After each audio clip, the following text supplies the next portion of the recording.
साहब ये बताइए कि ये जो जनरल हेल्थ चेकअप्स होते हैं, जो कई टेस्ट होते हैं, पैकेजेस फ्लैश होते हैं, अब तो हमारे मोबाइल पे भी आते हैं कि आप ये टेस्ट करवा लें। क्या उनमें दोनों विटामिन्स का टेस्ट शामिल होता है? बिल्कुल बिल्कुल। आजकल जो जनरल रूटीन हेल्थ चेकअप हो रहे हैं उन सबके अंदर विटामिन डी और बी 12 किया जाता है, और अगर नहीं है उसके अंदर तो उसके लिए ये जरूर रिक्वेस्ट कर लें, क्योंकि एक बहुत ही बेसिक टेस्ट है और एक बहुत बेसिक रिक्वायरमेंट है। हाँ, पर इसमें ये जरूर जान लें कि टेस्ट का सैंपल कब देना है, कैसे देना है। कई बार आप सप्लीमेंटेशन पे हैं फिर आप सैंपल दे रहे हैं तो रीडिंग में वेरी हो सकता है। तो इस चीज के लिए आप अपने डॉक्टर से जरूर संपर्क कर लें टेस्ट कराने से पहले, क्योंकि वो आपकी हिस्ट्री के अकॉर्डिंग आप एक बार ब्लड सैंपल दे रहे हैं तो उसमें और भी काफी सारे टेस्ट किए जा सकते हैं, पर आजकल ये रूटीन में किया जाता है। ठीक है।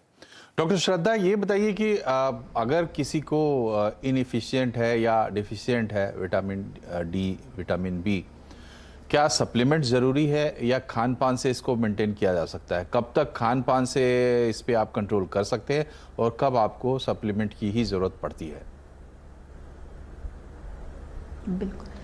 विटामिन बी 12 की अगर हम बात करें तो विटामिन बी 12 में जैसा कि अभी डिस्कस हुआ कि विटामिन बी 12 की डेफिशिएंसी या तो हो सकती है बिकॉज इजीली एब्जॉर्ब नहीं हो रहा है, हमारी गट से एब्जॉर्प्शन ही नहीं हो पा रहा है, कोई ना कोई गट की डिजीज अगर हो गई, इस कंडीशन में तो हमें सप्लीमेंट की जरूरत पड़ेगी, वो भी इंजेक्टेबल सप्लीमेंट्स की जरूरत पड़ेगी, क्योंकि अगर हम देते भी हैं, टेबलेट्स भी देते हैं पेशेंट को, तो वो एब्जॉर्ब नहीं कर पाएगा। अगर इवन अगर हम डाइट में लेते हैं तब भी पेशेंट का, क्योंकि एब्जॉर्प्शन पुअर है, सीलियाक डिजीज, क्रॉन्स डिजीज जो बात की गई है, या फिर अगर पेशेंट को एसिड सिक्रीशन कम है, क्योंकि विटामिन बी 12 को एब्जॉर्ब करने के लिए बॉडी के एसिड की जरूरत होती है। अगर एसिड सिक्रीशन ही बॉडी में कम है, जैसा कि ओल्ड एज में हो जाता है, या फिर अगर बहुत ही लंबे समय तक एसिड बंद करने की दवाइयां ली जाए, एसिड को कम करने की दवाइयां ली जाए, तो उस केस में भी विटामिन बी 12 की डेफिशिएंसी हो सकती है। इस केस में, ऐसे केसेस में हमें विटामिन बी 12 इंजेक्टेबल सप्लीमेंट्स देना ही जरूरी होता है। इसके बाद अगर पेशेंट वेजिटेरियन पेशेंट्स जो होते हैं, क्योंकि वेजिटेरियन डाइट्स में मोस्टली देखा गया है कि विटामिन बी 12 की कमी जो हमें रिक्वायरमेंट है बॉडी को, वो पूरी नहीं हो पाती है।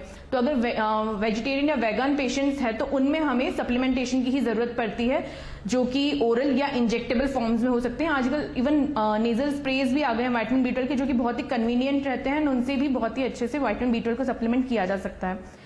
विटामिन डी की अगर हम बात करें तो विटामिन डी का जो मेन मैन्युफैक्चरिंग का तरीका जो रहता है वो होता है हमारा स्किन में बनता है after the absorption of in the presence of sunlight. तो वो एक तो सनलाइट को एक्सपोजर तो चाहिए ही, वो तो जरूरी है। नेचुरल वे जो है किसी भी चीज का, किसी भी विटामिन का, उसको तो हम डाइट से या सप्लीमेंट से रिप्लेस नहीं कर सकते, बट जो विटामिन D3 का रिप्लेसमेंट का जो तरीका है वो बहुत ही इजी है।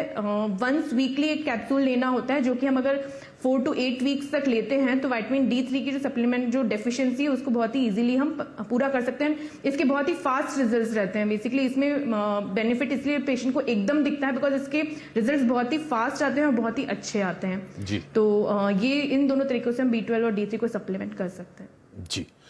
प्रतीक जी, ये बताइए कि जैसे इसकी नौबत तो तब आती है जब हम उन सोर्सेस को टैप नहीं कर पाते हैं जो ऑलरेडी हमारे आसपास मौजूद है। क्या सोर्स है इन दोनों विटामिन्स के? सोर्स क्या है, कैसे ये हमारे शरीर में आते हैं, किन बातों का हम ध्यान रखें ताकि ये कमी हमें झेलनी ही ना पड़े?